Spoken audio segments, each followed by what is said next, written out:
Today I'm going to speak about quite well-known and maybe boring for someone topic called raising security awareness in companies, but it's not boring topic. It's very important in the context of current events because speaking about current situation about Russia and Russian special services, they think that they phenomenally good in recruiting people, recruiting agents, and we're working with people, not with technologies, and that's why you have to address your security awareness, and you have to work with your employees to raise their awareness. And for example, Russian special services, KGB, have a method called MICE, how to recruit people.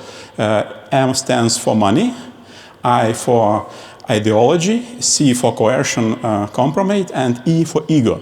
So basically, by using all these methods, you can they can recruit almost anyone who are susceptible for this kind of attack. And for example, if you have in your company people who likes money and ideologically supports some country, for example Russia, it's quite easy for this kind of organizations to recruit them. So that's why people are maybe the most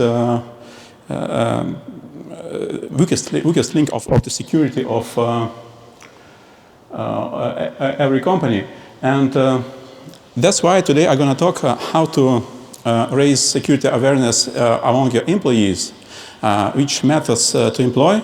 And I'm going to talk not only in theory, but each example, each theoretical topic, I will provide an example from Surfshark, because it is a young company, very fast growing company, and I had an opportunity to build the security from ground up, and I faced many challenges, and I tell my story, problems I faced, and how I hope we solved those problems.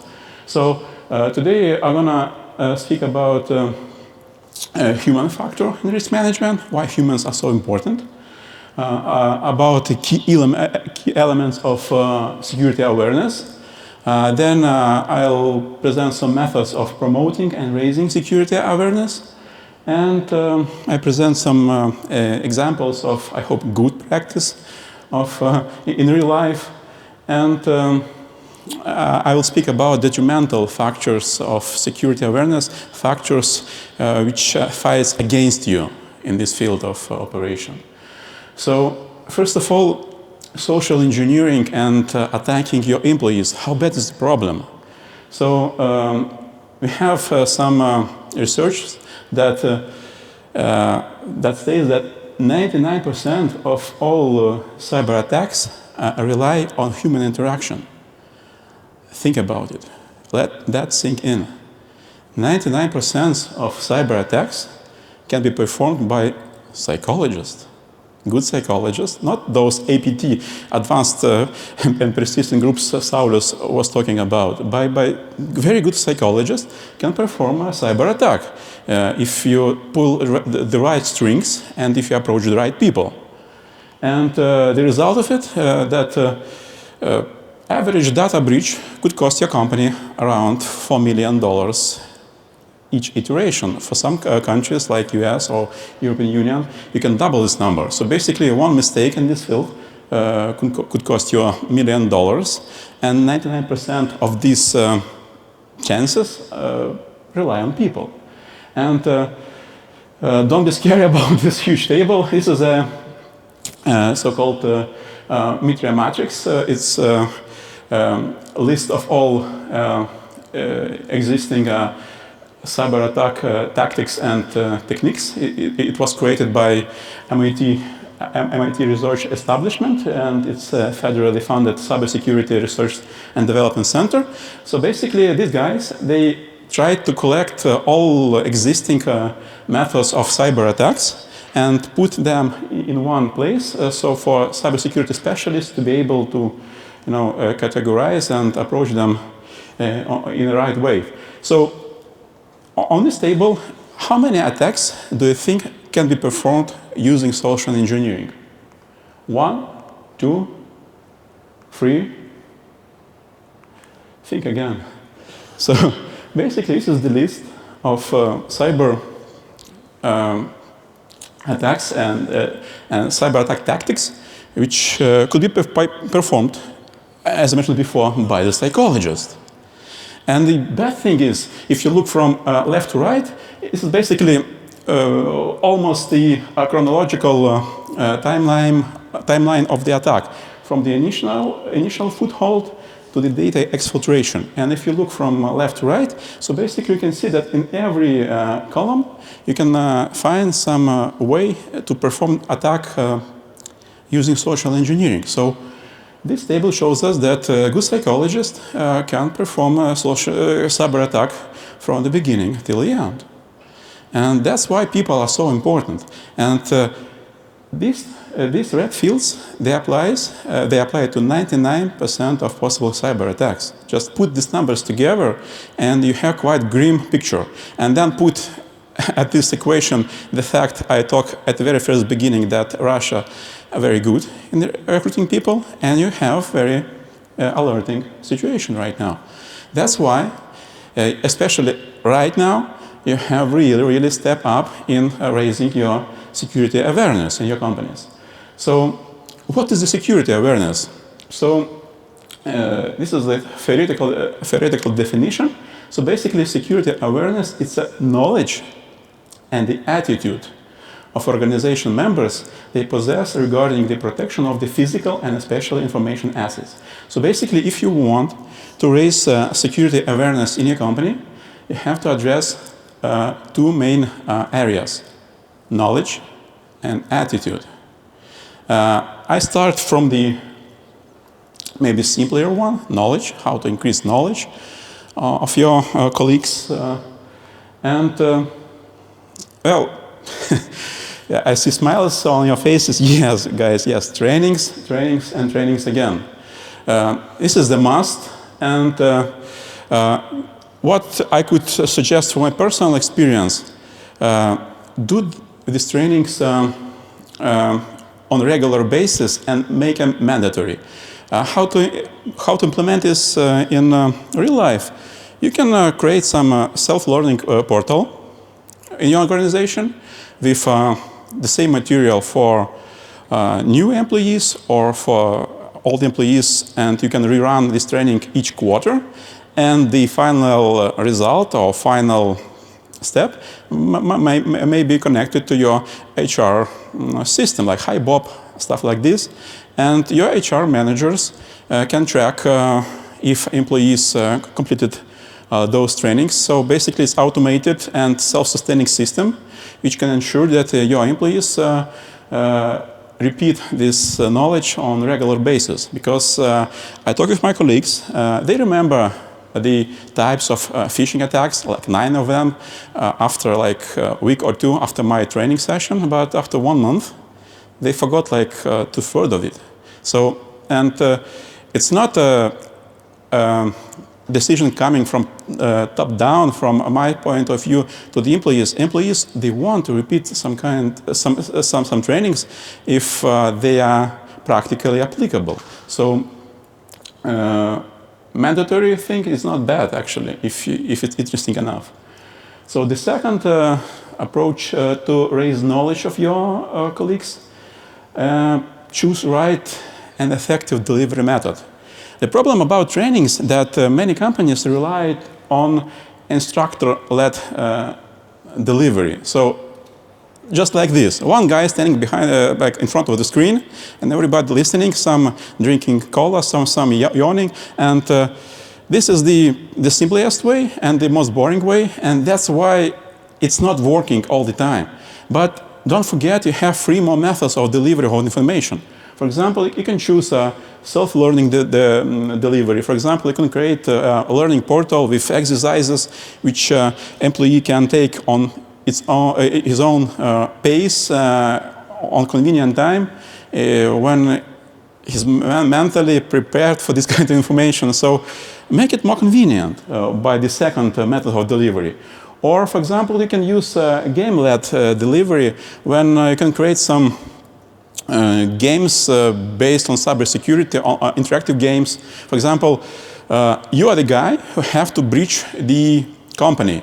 And you have like choices what to do. To approach HR as you are like new employee, to drop USB keys next to the door, and you get points for this kind of attack. Which attack can score more points, you will see which attack is more dangerous.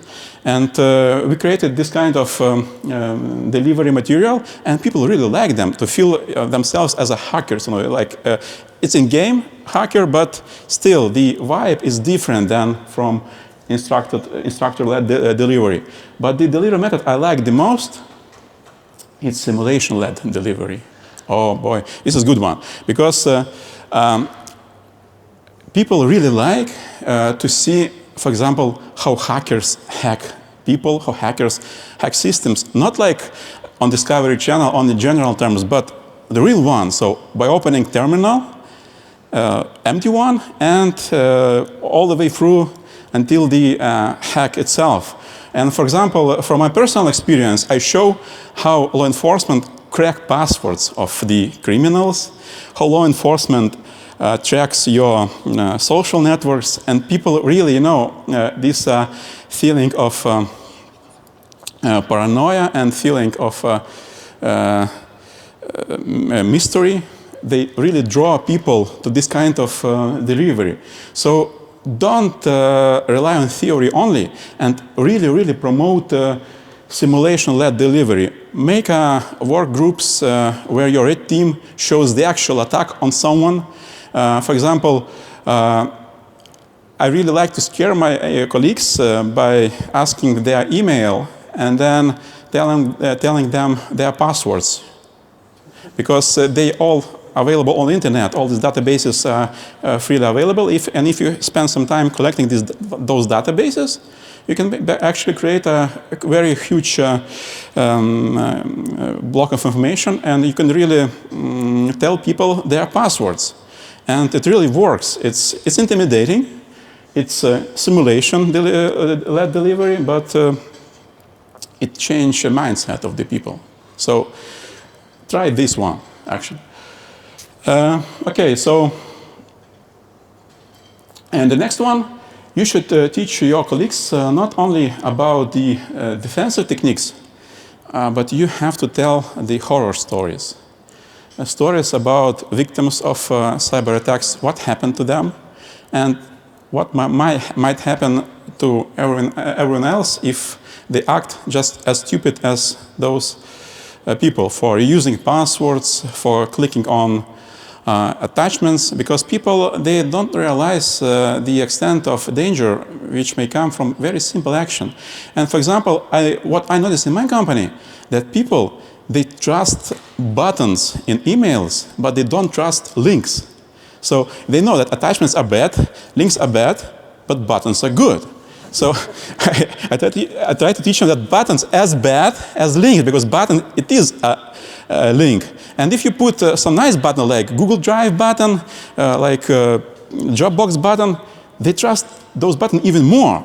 But what's the difference between button and link? And many of people don't understand the difference. So I show the simulation-led delivery of this example, what I can do with you if you press on my button. Because before working for Surfshark, I did some penetration testing in social engineering field. So I was the guy who was creating phishing emails to test companies. And I used my templates from former life to show people how I tricked them. And I explained where the traps were put. For example, people, okay, if I receive a phishing email, one time or two times, I just click on unsubscribe button. Look how smart I am. Now, I put Trojan on unsubscribe button too. Okay, so they understand this the hard way, but people like examples. So yeah, training, choose right delivery method, and tell them the horror stories. Okay, now the trickier part, it's how to raise the attitude. This is the part, then you have to be a psychologist, social engineer, a diplomat in some extent to work with your colleagues, because cybersecurity does not cover all the bases. So first of all, ensure top-down support. The first thing you have to do in your company to find allies among influential employees, so C-level of officers, chiefs, and some people with authority. Because if you don't have support of your chiefs, you don't have financing, you don't have approval for all your games with your employees, you don't have approval for wasting times with employees on the training. And the problem I noticed in the whole industry, that cybersecurity specialists have a quite difficult times explaining to the board why cybersecurity is important. Because board and huge directors think that cybersecurity is investment and insurance. So you spend money on insurance and you won't get any profit from it. I try to explain them that cybersecurity, it's not an investment with no return, or it's not an insurance. Security, it's market advantage. It is market advantage. If you invest in your security, and if because of that you will survive some mass cyber attack, but your competitors don't, you will gain a lot of money and a lot of clients. And you can sell security to your customers. For example, you can sell your compliances, you can sell your audits, you can sell your participation in bug hunting program. Clients like that, especially if you're a cybersecurity company. So you with one shot, you hit 2 targets. You secure yourself, and you could sell it as your advantage against your competitors. So I choose this kind of approach, convert everything I do into profit in the future, because directors like profit, like money. So sell it like possible profit, not like defense, not like fancy locks, but things you can sell in the future. Second one is boring one, but not really. So have security policies and plans prepared. So yeah, this is quite tedious work to prepare all the documentation, but if you do it right, you can create a discipline for yourself. So you will have a very nice credential management with nice lists of your assets, severity of them. You have a list of your employees and their access rights, and when you combine assets severity with access levels, you can create some groups, some coefficients who can get access to that system or to that system. And if someone asks for access, you can deny it because of your policy, and nobody will get hurt because it is documented, And there is no personal involvement in that anymore. It is rules which nobody get upset that if you don't get some access. Because, for example, if you have least required access policy, nobody get upset if they won't receive administrative rights on all the system, because it's policy. But if you don't have the policy, they think that it's your personal attitude towards them. You don't want to give them this access, So policy helps remove this personal approach from the problem and make it work right. For example, in this topic, I have, for example, policy for the background check. And in this context, it's quite important thing nowadays, because we have one situation in our company group. Then we have a candidate, he claimed that he's from Ukraine, and when we did a basic background check, we found out he's from Russia. And then we asked, why you are telling that you are from Ukraine, but you're actually from Russia? He just disappeared. So basic background check helped to prevent this kind of, I don't know what would happen next, but I don't want to think about it. Yeah, I'm thinking about it, but something bad might happen. So if you have a policy on background checks for everyone, and no one gets offended if you check them because it's policy, and sometimes you can prevent this kind of bad things which almost happened to us. So, yeah. And set the boundaries.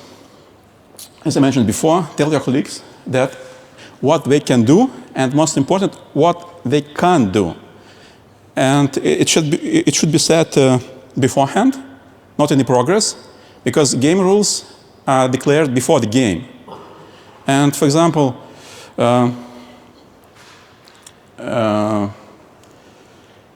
through this approach, you can deliver your security policy top down.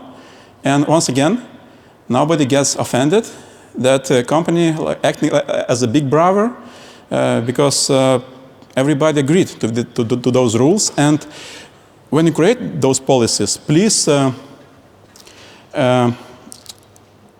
ask your colleagues for the feedback because those policies should be created together because people who are working on the ground, they may know some peculiarities which should be included in policies in a good way too. So if you let your colleagues participate in creation of these policies, they might be accepted much more better than just top-down ones. Okay, so the next one is you should raise security champions. So as a security officer, you should inspect your company and find people who show interest in security. And make those guys your ears and eyes, because these informants can provide very useful information about companies' inner workings. For example, about people who send passwords in plain text on emails, about colleagues who leave the door open, about colleagues who take a smoke and let someone in, and colleagues think about then your door is broken and lock is not locking properly. So people must trust the security officer, and you have to create your, this White Walker and the army of. So basically, you should become this kind of White Walker and create your army of cyber security champions. And the idea may be to have one champion or two in each unit to work with you. And the next one is quite related to the first one. Keep your employees engaged. So engagement, I mean that employees must feel that security officer and security team really cares about security. If they send you a report about phishing email, they must receive a feedback from you. Not like sending into a dev null, you know. They have to receive some feedback, some consultations about this email, consultations about this situation, and they must trust you. And for example, what I do in my company, I'm doing threat intelligence, gather information from thousands of news sources. So thank you, colleagues from Danske, who provided me many of those sources to my news aggregator. So I share this information with my content team, with my copywriters. And they write very nice articles on cybersecurity. And I participate in podcasts with them. I do YouTube videos with them. And they know that they can come to me every time, ask questions they don't know, and I help them. And in return, I receive these security champions later on, and for things working for all of us. And perform security drills. So this is the bad part. People don't like those kind of activity. But you need to perform phishing campaigns. But don't forget, because many companies do phishing campaigns only on emails. Don't forget LinkedIn, because a lot of phishing attempts are going from LinkedIn. And don't forget phishing, so voice call phishing attempts. So if you are doing this kind of drills, don't forget physical security. Do some drills on physical security. For example, hire some actor to put USB key in your server room console, for example. Perform a phishing attack on your company's LinkedIn accounts. Like, for example, someone asks your colleagues to participate in a call about your company and to gather some corporate espionage information. So perform this kind of attacks because they really happen in real life. And companies forget about this. We're only doing emails. But do LinkedIn, do voice calls, perform a physical security checks too. And the phrase I like, that if you can fight it, join it. So, but I rephrase it my way. So if you can't fight it, lead it. If you see the examples when people are fighting the cybersecurity, are not doing it right, because they're lazy, they don't care, they don't know, just lead them, help them. And I have 4 examples of things I did in the company. It's very common examples, but maybe they will help you. So this 4 horsemen of cyber insecurity. For example, first one, laziness. So I won't do it. I don't like it. I don't care. I don't do it. In my case, people receive the phishing emails and won't report because they don't know how to extract header from email for analysis. So what we did, we created a specialized in-house add-on for a webmail application. So you just click on email, click one button, it's packed and sent to security team. So I wasn't fighting the laziness. I gave the tool for the lazy ones, and it's working. During the last phishing attempt, 37% of the reports was made by this in-house add-on. So lazy people became my allies. The second one, convenience. I like it to do it my way. So people don't like security innovations because they like to do things they used to. For example, I tell them, my colleagues, share all your passwords on password manager. And what we have, they just were sending passwords in plain text in corporate chat. So we have two criticalities: very secure one, password manager, and insecure one, chat message. What do we have in between? A gap. How to fill this gap for the lazy ones, for the convenience likers? We created a password pusher service. You can download this source code from GitLab. And basically, this is in-house website when you can share some sensitive data in James Bond manner. So you put some password on website, you create a link which self-destruct after 1 day, on 1 week, or after 3 or 4 views. So basically, this is like in the middle between most secure and most convenient. And people using this password pusher for simple actions. The first one is absent-mindedness. I forgot about it. I know about it, but I forgot about it. You know this. A few days ago, I was at the dentist. You know this standard dentist shaming. Do you floss your teeth? You know, and I asked him, do you back up your data into 3 secure locations? Silence. Okay, open your mouth and let's do it. So basically, people know stuff, but they don't do because they forget about it. So in our case, we had physical security keys distributed to our important VIP admins. But what I noticed that they leave these keys on their machines. So what is the solution? To procure biometric keys. You can leave them on your machine, but you won't enable it without proper fingerprint. So, yeah, and it works great. So, and the last one, ignorance. I don't care about it. So in this case, I just use intimidation, the horror stories, what will happen to them both ways. What hacker will do to them and what I and HR will do to them if we will be like a source of the attack. And for some people it works. And a very good example of this shaming and horror stories, as I mentioned before, tell me your email, and I tell them their passwords. I even have people running back to their workspace just to change passwords. And these things, this thing was addressed. So, yeah. So thank you for your time.